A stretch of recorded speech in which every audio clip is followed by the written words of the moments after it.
અમારા પ્રોજેક્ટનું નામ વોટરપ્રૂફ રોડ છે. આમાં સાધન સામગ્રી થર્મોકોલની સીટ, ચાર્ટ પેપર, સિમેન્ટ, રેતી, કપચી.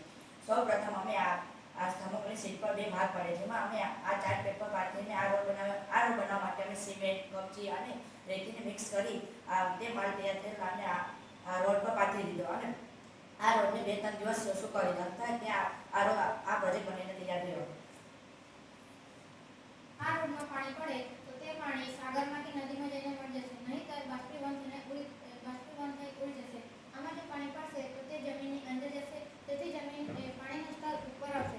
ભારત જેવા વધારે વસ્તીવાળા દેશમાં આ રોડનો ઉપયોગ કરીએ તો ભારતમાં પાણીની સમસ્યા અંશતઃ ખતમ થઈ જશે.